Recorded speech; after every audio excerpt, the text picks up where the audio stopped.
Men and women, when they're truly awakened, begin to realize that there is nothing which is so serious as to be without the presence of God. Do you get its full force?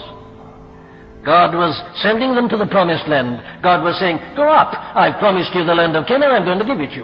You shall go to the land flowing with milk and honey. I'll send my angel before you to destroy these enemies, these Amorites, these Hittites, Perizzites, Canaanites, Hivites, and Jebusites. Go on. Go up to your promised land. I've brought you out of the captivity of Egypt. I'm sending you on. Go ahead. Lead them, Moses. I'll send an angel with you.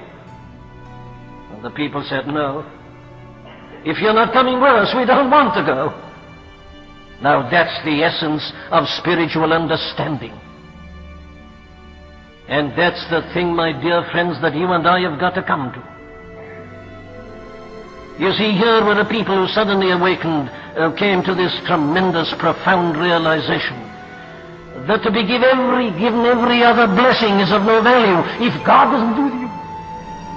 What's the value of Canaan? What's the value of milk and honey? What's the value of having possessions if you are not with us?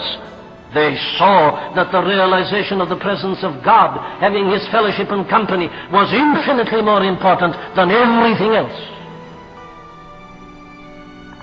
Need I apply this to the church today?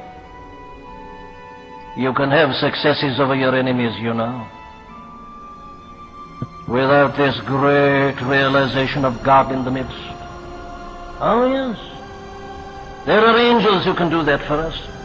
Destroy certain of our enemies. Take us to the land. We're in Canaan. We've got the milk and honey. Yes, everything seems to be all right.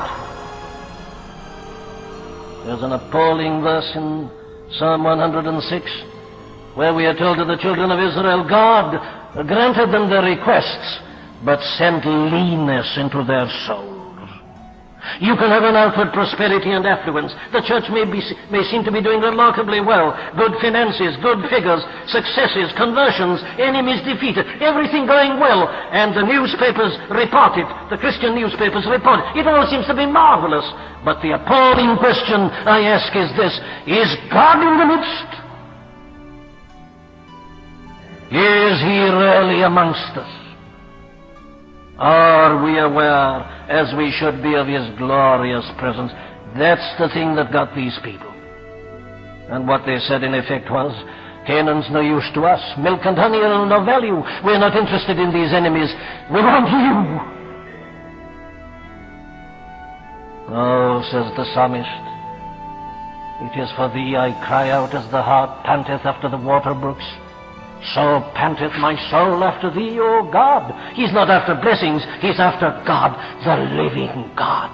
Yes, says Paul, oh, I've been a successful evangelist, I've done so much, but oh, I'm not satisfied, that I might know Him and the power of His resurrection and the fellowship of His sufferings.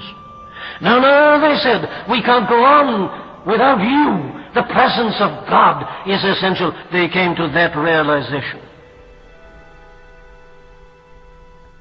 And as I say, their realization was